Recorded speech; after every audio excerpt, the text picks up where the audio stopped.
Hello प्यारे बच्चों, कैसे हैं आप लोग। आई होप बहुत अच्छे होंगे और क्लासेस को एंजॉय कर रहे होंगे।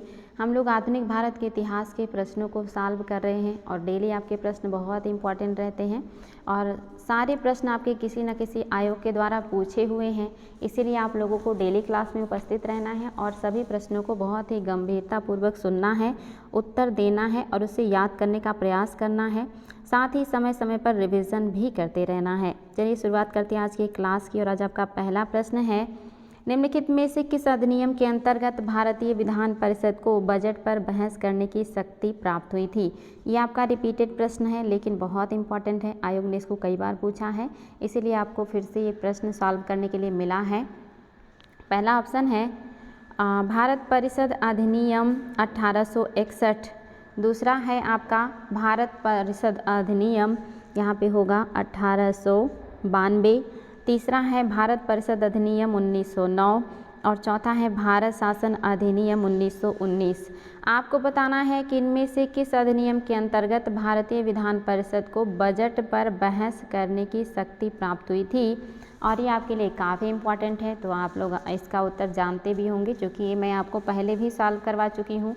रिपीटेड प्रश्न है लेकिन बहुत इंपॉर्टेंट है, इसीलिए आपको दोबारा मैंने ये प्रश्न दिया है। तो याद रखेंगे क्या है जो सही हो जाएगा। आपका ऑप्शन नंबर 2 बिल्कुल सही है। भारत परिषद अधिनियम 1892 के तहत पहली बार भारतीयों को विधान परिषद में बजट पर बहस करने की शक्ति मिली थी, लेकिन इन्हें जो है वोट का अधिकार नहीं था। ये कोई पूरक प्रश्न नहीं पूछ सकते थे। अगर कहे कि वोट का अधिकार था तो गलत हो जाएगा। पूरक प्रश्न पूछ सकते थे, गलत हो जाएगा। ये मात्र बहस कर सकते थे और सुझाव दे सकते थे। अगला प्रश्न देखिए, संविधान सभा के सदस्यों का चुनाव कैसे हुआ था।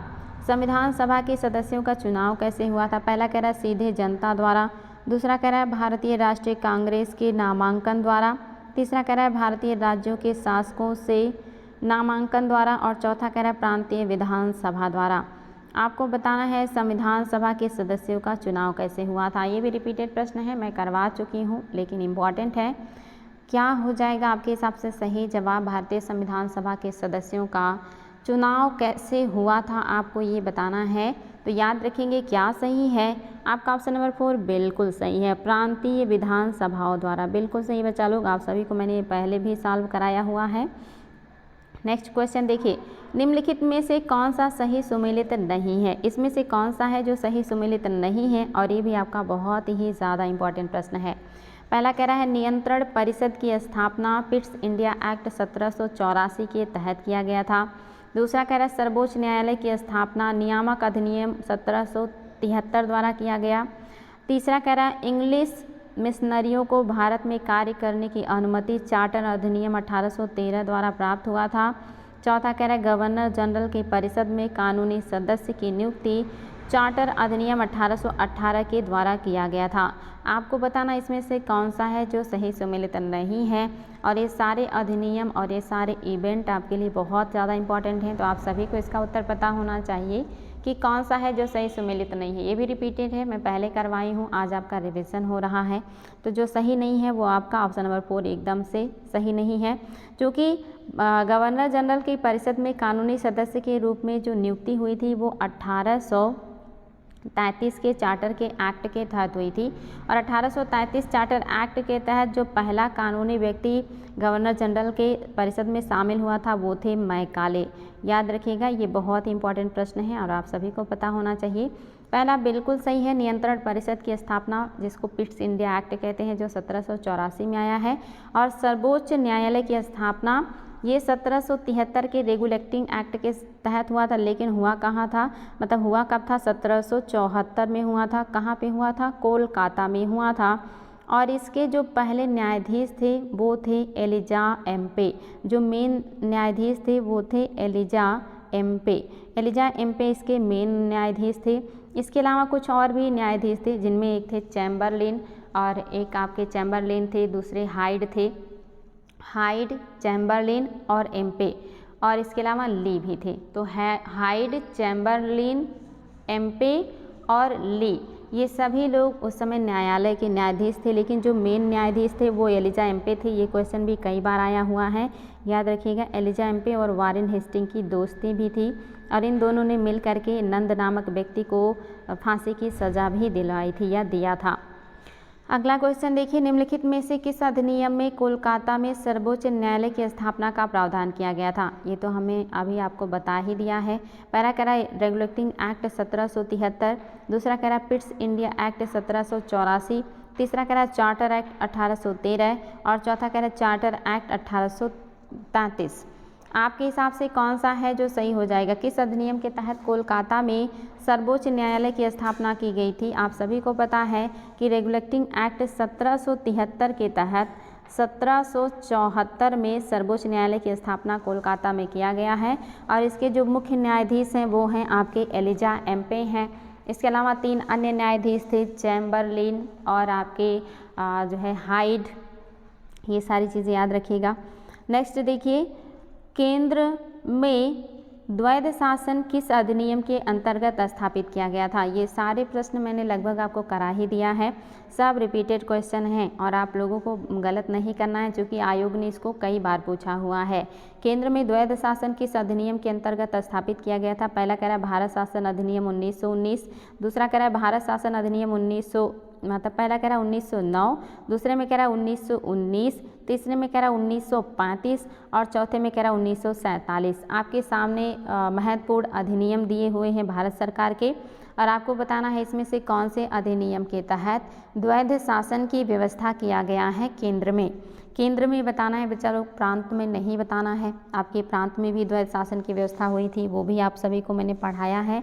और केंद्र में कब हुआ है तो अब सभी को पता है कि 1935 के अधिनियम के तहत ही केंद्र में द्वैध शासन की व्यवस्था की गई थी।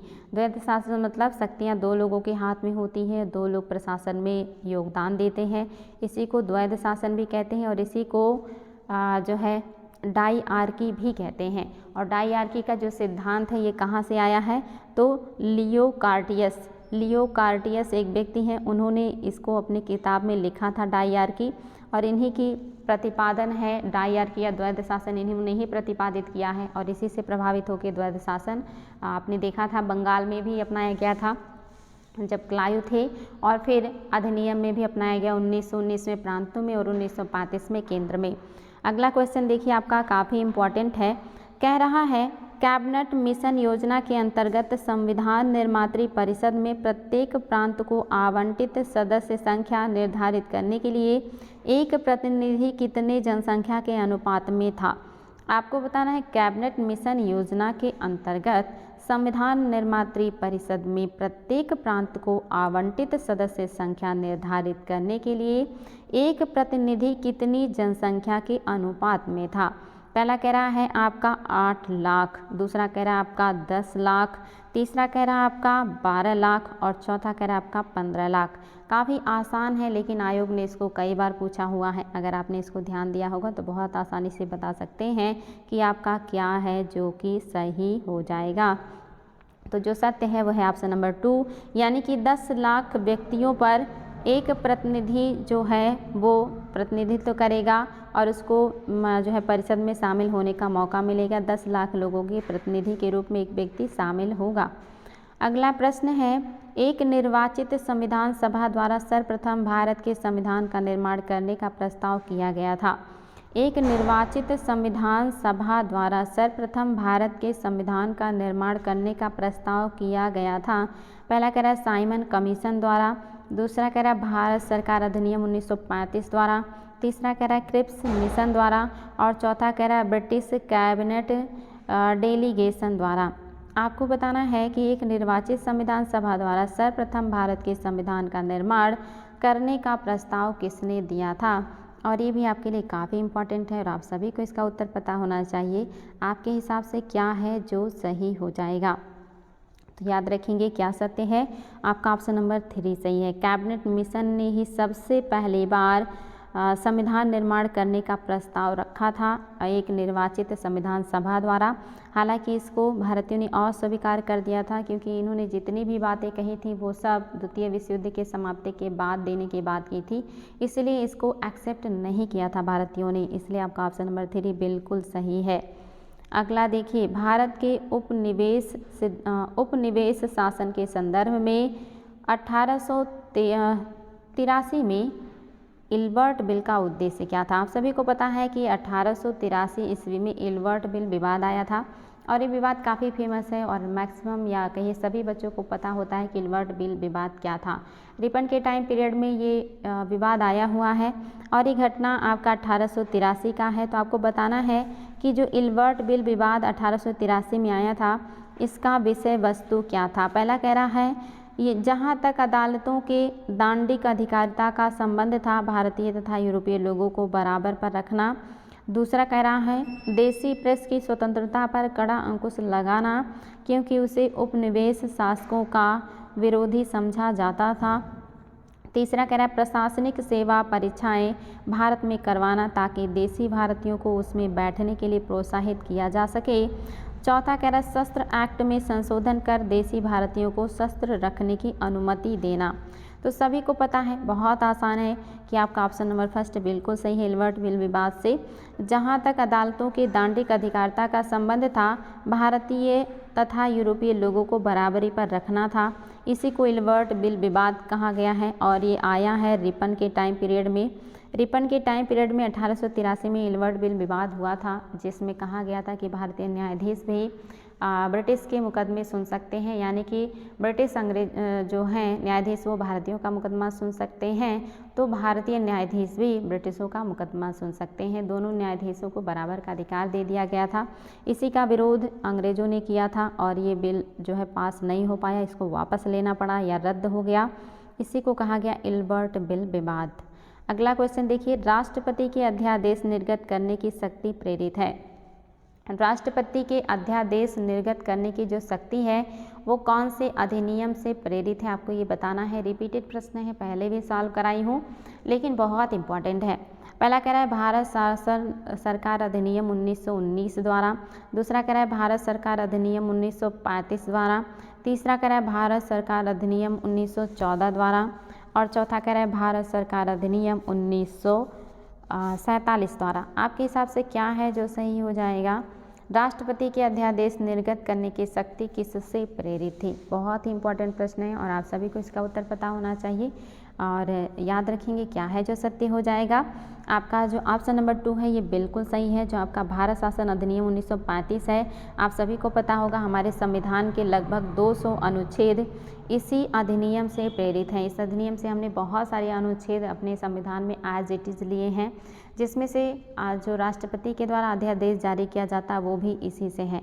अगर आपको याद है तो बताइएगा, भारत का जो राष्ट्रपति है वो किस अनुच्छेद के तहत अध्यादेश जारी करता है। आप सभी को पता होगा राष्ट्रपति और राज्यपाल दोनों का हमें कमेंट कीजिए कि राष्ट्रपति कौन से अनुच्छेद के तहत अध्यादेश जारी करता है वर्तमान में, और राज्यपाल कौन से अनुच्छेद के तहत अध्यादेश जारी करता है राज्यों में वर्तमान में। फटाफट कमेंट कीजिएगा, बहुत आसान है और बहुत इंपॉर्टेंट भी। नेक्स्ट क्वेश्चन है, भारतीय विधान पालिका प्रथम बार द्विसदनीय बनाई गई। भारत की जो विधान पालिका है ये पहली बार द्विसदनीय कब बनाई गई थी, आपको ये बताना है। पहला कह रहा 1892 के भारतीय काउंसिल एक्ट द्वारा। दूसरा कह रहा 1909 के भारतीय काउंसिल एक्ट द्वारा। तीसरा कह रहा 1919 के भारत शासन अधिनियम द्वारा। और चौथा कह रहा 1935 के भारत सरकार अधिनियम द्वारा। आपको बताना है कि भारत की जो विधान पालिका है ये प्रथम बार द्विसदनीय बनाई गई थी कब। और आप सभी के लिए क्वेश्चन काफ़ी इंपॉर्टेंट है और आसान भी है, क्योंकि ये क्वेश्चन बार बार पूछा हुआ है तो सभी की नज़रों से ये गुजरा ही होगा। तो जो सत्य है वो है आपका ऑप्शन नंबर 3, यानी कि 1919 के द्वारा ही भारत सरकार जो अधिनियम है इसी के द्वारा जो आपके राज्यों की विधान पालिका होती है, या आप इसको विधान मंडल भी कह सकते हैं या इसको प्रांत भी कह सकते हैं, यहाँ पे द्वैध शासन या द्विसदनीय व्यवस्था का प्रावधान किया गया था। तो द्विसदनीय व्यवस्था कब आया है, 1919 के भारत शासन अधिनियम द्वारा।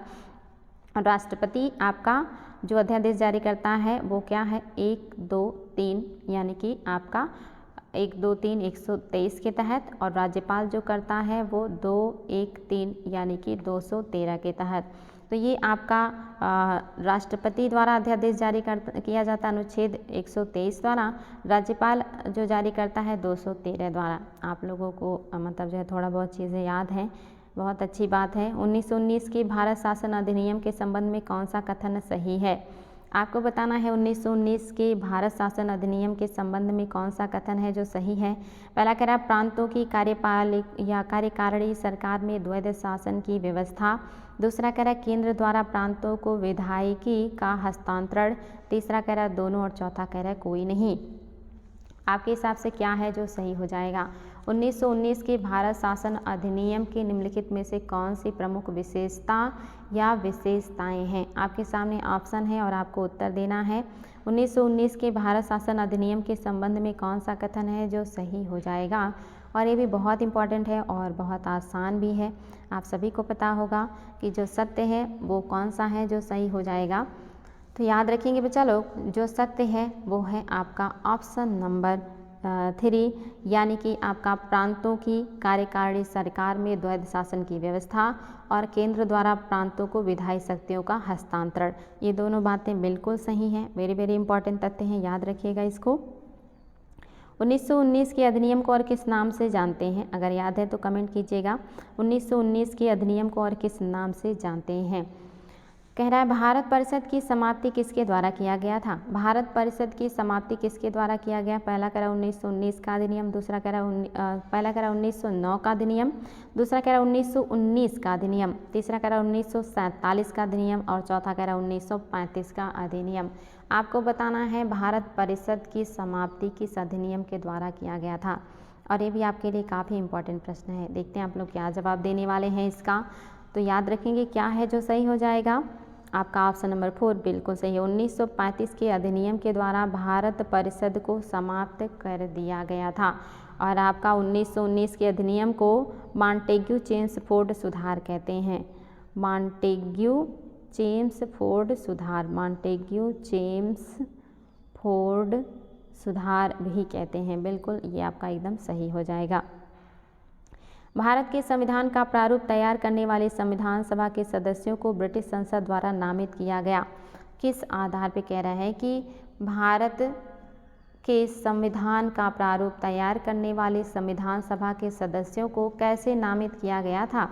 IAS 2002 में ये क्वेश्चन आया हुआ है कि भारत के संविधान का प्रारूप तैयार करने वाले संविधान सभा के सदस्यों को कैसे नियुक्त किया गया था। IAS से नहीं, अन्य एग्जाम में भी पूछा है इसको। पहला कह रहा है गवर्नर जनरल द्वारा नामित किया गया था। दूसरा कह रहा है विभिन्न प्रांतों के विधानसभाओं द्वारा चुना गया था।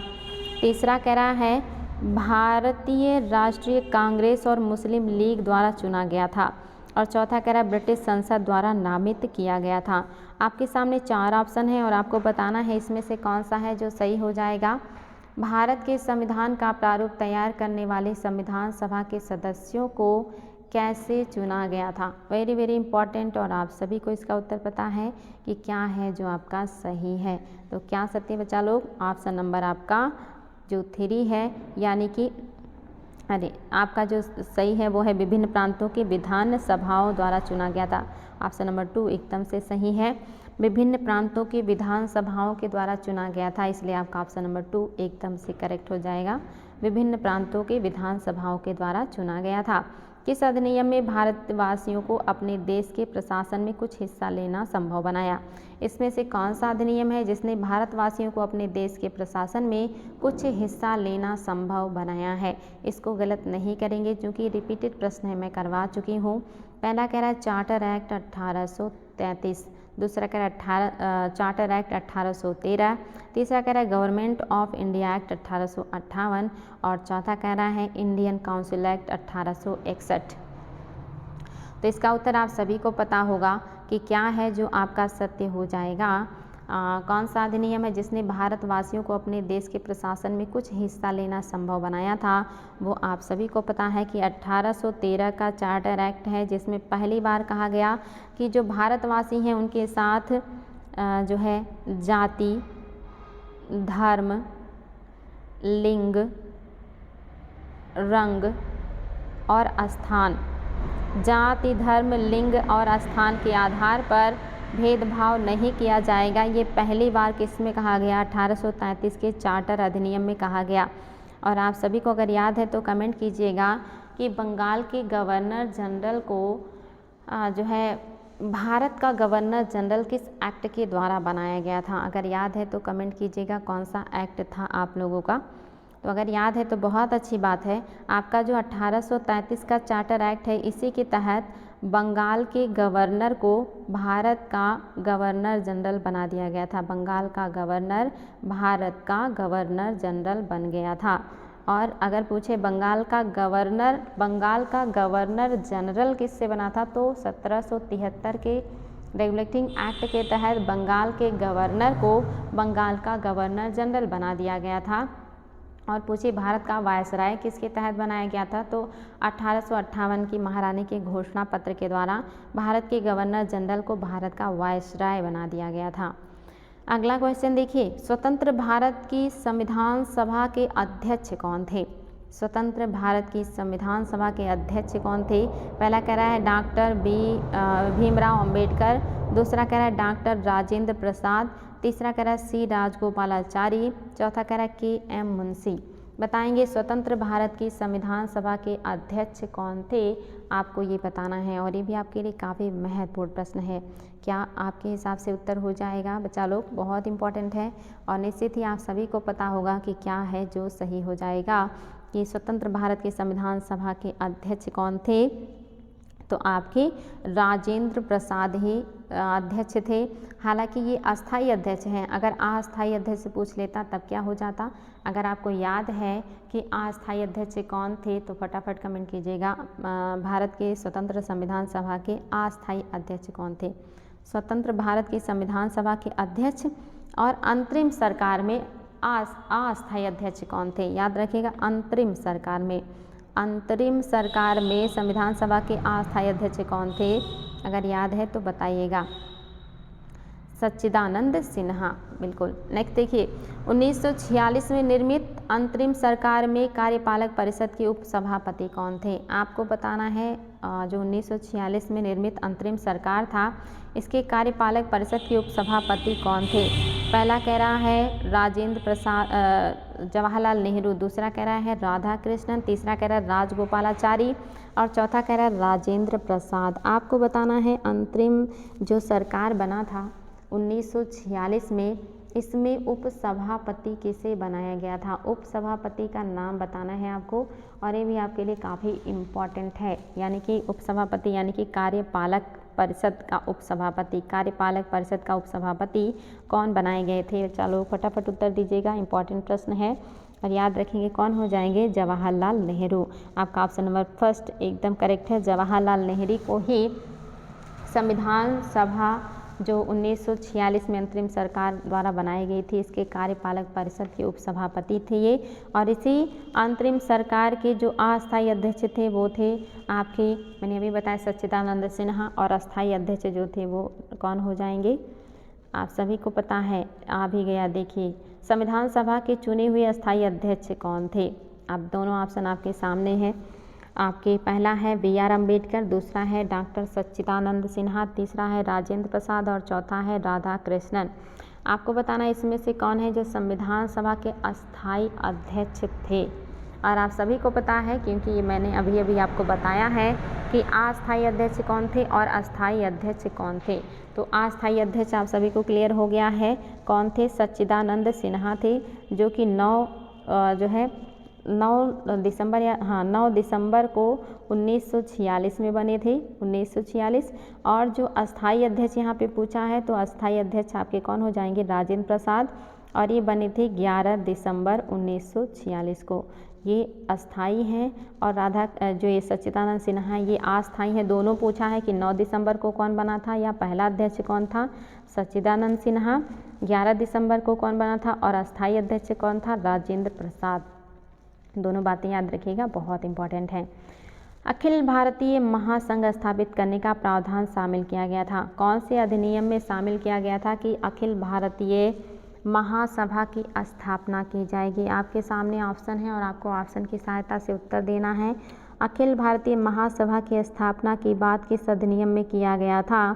पहला कह रहा है भारत सरकार अधिनियम 1935, दूसरा कह रहा है अगस्त प्रस्ताव 1940, तीसरा कह रहा है भारत सरकार अधिनियम 1919 और चौथा कह रहा है कैबिनेट मिशन प्रस्ताव 1946।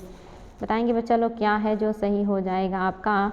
अखिल भारतीय महासंघ स्थापित करने का प्रावधान किस अधिनियम में शामिल था? ये भी बहुत इंपॉर्टेंट प्रश्न है और कई एग्जाम में पूछा गया है, साथ ही ये रिपीटेड भी है क्योंकि मैं पहले ही करवाई हूँ। ऑप्शन नंबर फर्स्ट आपका एकदम से सही है। 1935 का भारत शासन अधिनियम, इसी के तहत अखिल भारतीय महासंघ स्थापित किया गया था। अगला देखिए, भारत के संविधान निर्मात्री सभा के अध्यक्ष कौन थे? भारत के संविधान निर्मात्री सभा के अध्यक्ष कौन थे? डॉक्टर राजेंद्र प्रसाद, दूसरा कह रहा है भीमराव अंबेडकर, तीसरा कह रहा है श्री अय्यर और चौथा कह रहा है पंडित नेहरू। बताएंगे क्या है जो सही हो जाएगा? और ये भी काफ़ी आसान प्रश्न है बिकॉज ये आज ही की क्लास से है। कह रहा है भारत के संविधान निर्मात्री सभा के अध्यक्ष कौन थे? तो चूंकि सच्चिदानंद सिन्हा अस्थायी थे और वो नहीं है ऑप्शन में, तो अस्थायी रूप से कौन थे? राजेंद्र प्रसाद हैं, जो 11 दिसंबर 1946 को अस्थायी अध्यक्ष चुने गए थे संविधान सभा के। अगला प्रश्न देखिए, ये भी काफ़ी इम्पॉर्टेंट है और आप सभी को इसका उत्तर पता होना चाहिए। भारत के लिए संविधान की रचना हेतु संविधान सभा का विचार निम्नलिखित में से सर्वप्रथम किसने प्रस्तुत किया था? भारत के लिए संविधान की रचना हेतु संविधान सभा का विचार निम्नलिखित में से सर्वप्रथम किसने प्रस्तुत किया था? बहुत इंपॉर्टेंट प्रश्न है और रिपीटेड प्रश्न है, सॉल्व कराई हूँ पहले ही आप लोगों को, तो सभी को पता होना चाहिए क्या है जो सत्य हो जाएगा। पहला कह रहा है स्वराज पार्टी ने 1934 में, दूसरा कह रहा है कांग्रेस पार्टी ने 1936 में, तीसरा कह रहा है मुस्लिम लीग ने 1942 में और चौथा कह रहा है सर्वदलीय सम्मेलन 1946 में। बताएंगे भारत के संविधान की रचना हेतु संविधान सभा का विचार निम्नलिखित में से सर्वप्रथम किसने प्रस्तुत किया था? आपके सामने ऑप्शन है और आपको उत्तर देना है। काफ़ी इंपॉर्टेंट प्रश्न है और रिपीटेड है, सभी को पता होना चाहिए क्या सत्य है बच्चा लोग। आपका ऑप्शन नंबर फर्स्ट एकदम से सही है। 1934 में स्वराज पार्टी ने पहली बार संविधान सभा की रचना के लिए विचार व्यक्त किया था। ये आपका ऑप्शन नंबर फर्स्ट एकदम से सही है। निम्नलिखित में से कौन सा कथन विधानसभा के विषय में सही नहीं है? कौन सा है कथन जो विधानसभा के बारे में सही नहीं है, आपको वो बताना है। आपके सामने ऑप्शन है और आपको ऑप्शन की सहायता से उत्तर देना है। चलिए देखते हैं आप लोग क्या उत्तर देने वाले हैं। पहला कह रहा है वह वयस्क मताधिकार पर आधारित नहीं थी, दूसरा कह रहा है वह प्रत्यक्ष निर्वाचन का परिणाम था, तीसरा कह रहा है दोनों बातें सही नहीं हैं और चौथा कह रहा है कोई भी गलत नहीं है, यानी कि सभी सही हैं। आपके हिसाब से क्या हो जाएगा बच्चा लोग? बहुत इंपॉर्टेंट प्रश्न है कि कौन सा कथन है जो विधानसभा के विषय में सत्य नहीं है। सत्य नहीं है बताना है, ध्यान दीजिएगा, सत्य नहीं है तो याद रखेंगे दोनों सत्य नहीं है, क्योंकि वह वयस्क मताधिकार पर आधारित था, ये कह रहा नहीं था इसलिए गलत हो गया। दूसरा कह रहा वह प्रत्यक्ष निर्वाचन का परिणाम था, नहीं अप्रत्यक्ष निर्वाचन का परिणाम था, इसलिए ये भी गलत हो गया। तो दोनों बातें गलत हैं। ऑप्शन नंबर 3 आपका सही है कि दोनों कथन आपके गलत हो गए हैं। अगला क्वेश्चन देखिए, भारतीय संविधान सभा की स्थापना की गई थी। भारतीय संविधान सभा की स्थापना की गई थी बच्चा लोग बताएंगे। पहला कह रहा है 10 जून 1946 को, दूसरा कह रहा है 9 दिसंबर 1946 को, तीसरा कह रहा है 26 नवंबर 1949 को और चौथा कह रहा है 26 दिसंबर 1949 को भारतीय संविधान सभा की स्थापना की गई थी। आपको ये बताना है भारतीय संविधान सभा की स्थापना कब की गई थी, और ये भी आपके लिए बहुत इम्पॉर्टेंट है और आप सभी को पता होना चाहिए। भारतीय संविधान सभा की स्थापना की गई थी 10 जून 1946 को, 9 दिसंबर 1946 को या 26 नवंबर 1949 को या 26 दिसंबर 1949 को। वेरी वेरी इंपॉर्टेंट और आप सभी को इसका उत्तर पता है क्या है जो आपका सही हो जाएगा। तो याद रखेंगे क्या सत्य है बच्चा लोग? जो सही है वो है आपका 9 दिसंबर 1946। मैंने अभी बताया 9 दिसंबर 1946 को ही तो संविधान सभा के पहले अध्यक्ष या जिनको अस्थायी अध्यक्ष भी हम कहते हैं, अस्थायी अध्यक्ष जो चुने गए थे वो आपके सच्चिदानंद सिन्हा थे। सच्चिदानंद सिन्हा इन्हें ही अस्थायी अध्यक्ष चुना गया था 9 दिसंबर को। और 11 दिसंबर 1946 को राजेंद्र प्रसाद को अस्थायी चुना गया था। तो कब हो जाएगा? 9 दिसंबर 1946 को भारतीय संविधान सभा की स्थापना की गई थी। वेरी वेरी इंपॉर्टेंट तथ्य है। इसी को देखिए घुमा घुमा के कई तरह से पूछता है। अगला क्वेश्चन देखिए, भारतीय संविधान को बनाने हेतु संविधान सभा में कुल कितने अधिवेशन हुए थे? भारतीय संविधान को बनाने के लिए कुल कितने अधिवेशन हुए थे आपको ये बताना है। 7 हुए थे, 9 हुए थे, 12 हुए थे या 15 हुए थे? ये भी रिपीटेड प्रश्न है और आप सभी को पता होना चाहिए, क्योंकि इसको भी मैं पहले ही सॉल्व करा चुकी हूँ कि कितने अधिवेशन हुए थे, कितनी बैठकें हुई थी संविधान सभा को पूरा करने के लिए, क्योंकि 2 वर्ष 11 माह 18 दिन लगभग लगे थे संविधान को बनाने में और इस दरमियान कई मीटिंग हुई थी। तो ये मीटिंग्स कितनी हुई थी? 12 मीटिंग हुई थी। अगर 12 ऑप्शन में ना हो तो 11 भी सही हो जाएगा। लास्ट मीटिंग आपका 24 जनवरी 1946 को हुआ था, 1950 को हुआ था। 24 जनवरी 1950 को 12वीं मीटिंग हुई थी। इस तरह से 12 मीटिंग टोटल हुए थे। अगर 12 ऑप्शन में ना हो तो 11 भी सही हो जाएगा। अगला क्वेश्चन देखिए, संविधान सभा में वयस्क मताधिकार को 15 वर्ष के लिए स्थगित करने की बात किसने कही थी? ये भी बहुत इंपॉर्टेंट प्रश्न है बच्चा लोग और रिपीटेड है, पहले भी सॉल्व कराई हूँ, इसलिए गलती नहीं करना है। पहला कह रहा है डॉक्टर राजेंद्र प्रसाद ने, दूसरा कह रहा है जवाहरलाल नेहरू ने, तीसरा कह रहा है मौलाना आज़ाद ने और चौथा कह रहा है डॉक्टर भीमराव अंबेडकर ने। बताएंगे संविधान सभा में वयस्क मताधिकार को 15 वर्ष के लिए स्थगित करने की बात किसने कही थी? आपके सामने है ऑप्शन और आपको उत्तर देना है कि कौन से महान भाव हो सकते हैं जिन्होंने कहा था कि 15 वर्ष के लिए जो वयस्क मताधिकार है इसको स्थगित कर दिया जाना चाहिए। तो जो सत्य है वो आपका क्या हो जाएगा? आप सभी को पता है कि क्या सत्य है। ऑप्शन नंबर 3 सही है। मौलाना आज़ाद को ही, इन्होंने ही कहा था कि वयस्क मताधिकार को 15 वर्षों के लिए स्थगित कर दिया जाना चाहिए, मौलाना आज़ाद। 1935 के अधिनियम द्वारा स्थापित संघ में अवशिष्ट शक्तियाँ किसको दी गई थी? वेरी वेरी इंपॉर्टेंट प्रश्न और रिपीटेड प्रश्न है। कह रहा है 1935 के अधिनियम द्वारा स्थापित संघ में अवशिष्ट शक्तियाँ किसको प्रदान की गई थी?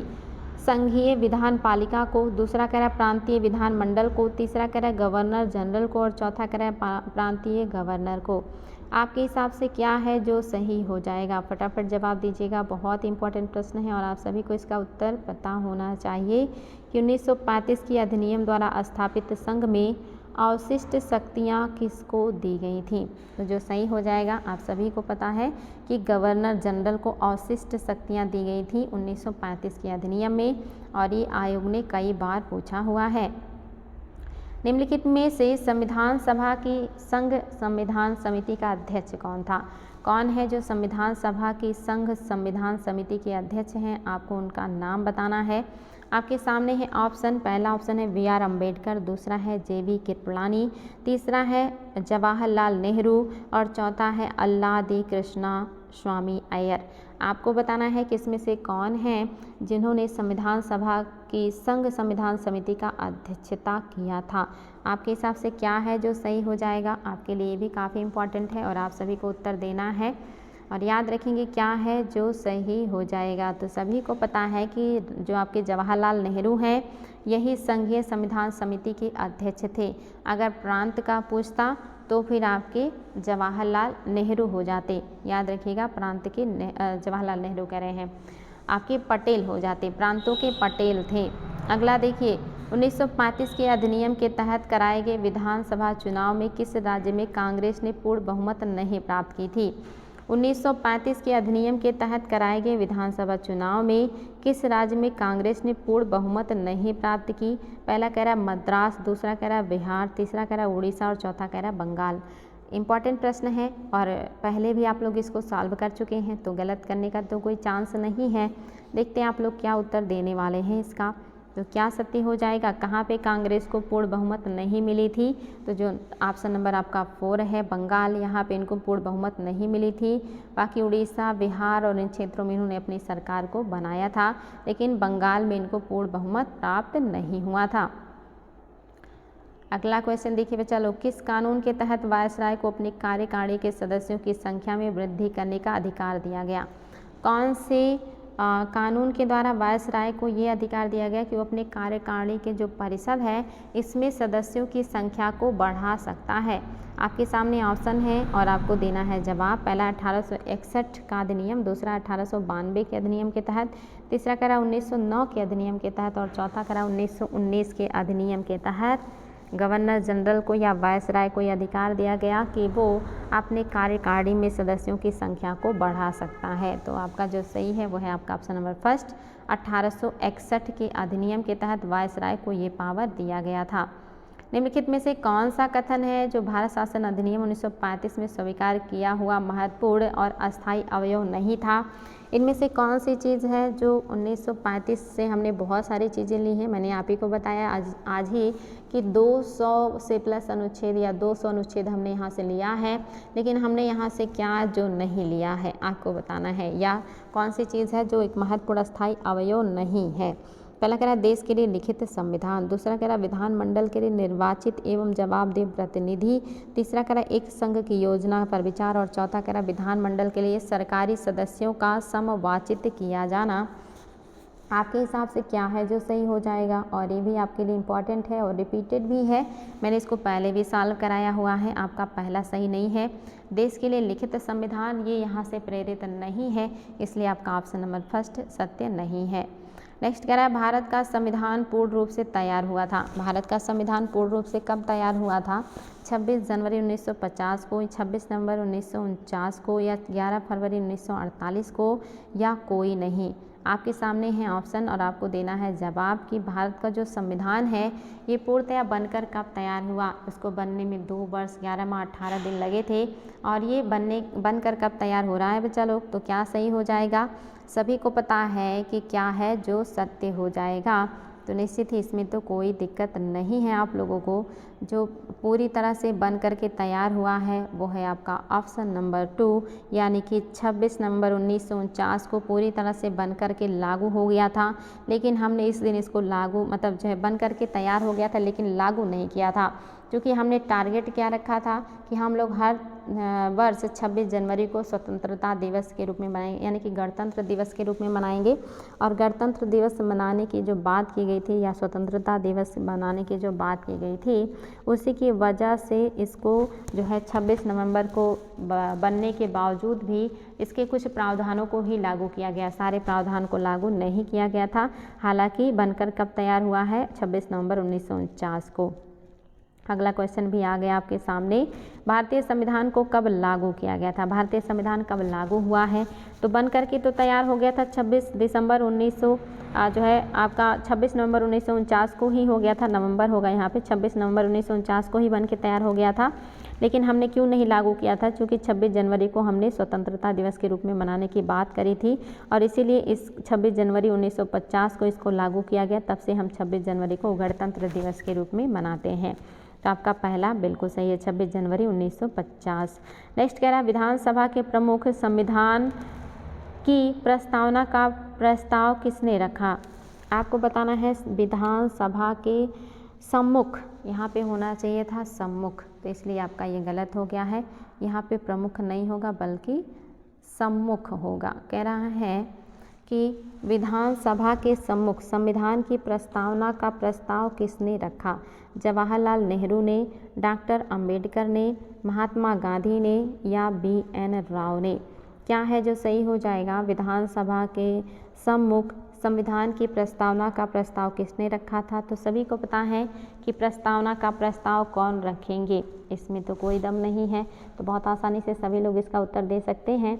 ये जो उत्तर आपका सत्य है वो है आपका ऑप्शन नंबर फर्स्ट। ये प्रस्तावना का जो प्रस्ताव है ये जवाहरलाल नेहरू ने ही संविधान सभा के सामने रखा था, इसलिए आपका ऑप्शन नंबर फर्स्ट एकदम से करेक्ट है। भारत के संविधान में केंद्र और राज्यों के बीच किया गया शक्तियों का विभाजन इनमें से किसी में उल्लेखित योजना पर आधारित है? कह रहा है भारत के संविधान में केंद्र और राज्यों के बीच जो शक्तियों का विभाजन किया गया है इनमें से किस में उल्लिखित योजना पर आधारित है? पहला कह रहा 1919 के मार्ले मिंटो सुधार पर, दूसरा कह रहा 1919 के मॉन्टेग्यू चेम्सफोर्ड अधिनियम पे, तीसरा कह रहा भारत शासन अधिनियम 1935 पर और चौथा कह रहा भारतीय स्वतंत्रता अधिनियम 1947 पे। क्या है जो आपका सही हो जाएगा। आपके सामने देखिए ऑप्शन भी है और आप इसकी सहायता से उत्तर दे सकते हैं कि भारतीय संविधान में केंद्र और राज्यों के बीच शक्तियों का विभाजन का जो उल्लेखनीय योजना है ये किस पर आधारित है। तो सभी को पता है कि इसका क्या सही हो जाएगा, क्योंकि आप सभी को मैंने अभी भी बताया था कि आपका जो 1935 का अधिनियम है यही से सबसे ज़्यादा हमने अनुच्छेद लिए हैं और ये काफ़ी बड़ा अधिनियम था। इसी के तहत केंद्र और राज्यों के बीच में शक्तियों के विभाजन की बात की गई थी, इसलिए आपका ऑप्शन नंबर जो सी है ये बिल्कुल सही हो जाएगा। अगला क्वेश्चन देखिए आज का सेकेंड लास्ट क्वेश्चन, किस वर्ष भारतीय संविधान अपनाया गया। किस वर्ष भारतीय संविधान अपनाया गया था, इसमें तो कोई दम नहीं है। आप सभी को पता है कि किस वर्ष हमने भारतीय संविधान को अपनाया है, 1947, 1948, 1950 या 1952। तो सभी को पता है बच्चा लोग 1950 में ही हमने अपनाया। 26 जनवरी 1950 को हमने भारतीय संविधान को अपनाया था। हालांकि ये बन करके तैयार हो गया था 49 में ही, लेकिन हमने इसको लागू कब किया, 50 में। आज का आखिरी प्रश्न है, 1946 के चुनाव के पश्चात मुस्लिम लीग ने किस प्रांत में अपनी सरकार बनाई थी। 1946 में जो अंतरिम सरकार का चुनाव हुआ था इसमें मुस्लिम लीग ने अपना जो सरकार है वो कहाँ पे बनाया था। पहला कह रहा है बंगाल, दूसरा कह रहा उत्तर पश्चिम सीमा प्रांत, तीसरा कह रहा पंजाब और चौथा कह रहा बिहार। आपके सामने है 4 ऑप्शन और आपको बताना है इसमें से कौन से प्रांत में मुस्लिम लीग ने अपनी सरकार बनाई थी 1946 के चुनाव के पश्चात। तो याद रखेंगे बच्चा लोग क्या है जो सही हो जाएगा। आपका जो सत्य है वो है आपका ऑप्शन नंबर फर्स्ट, यानी कि बंगाल में ही मुस्लिम लीग ने अपनी सरकार बनाई थी। तो याद रखेंगे सारे प्रश्न आयोग ने बार बार पूछे हैं और आप लोगों को डेली क्लासेस मिल रही हैं, बहुत इंपॉर्टेंट क्लासेस हैं। पीछे से रिवीजन भी करते रहें और आप लोग बातचीत कम करें, कंसंट्रेट ज़्यादा करें, क्लास में ही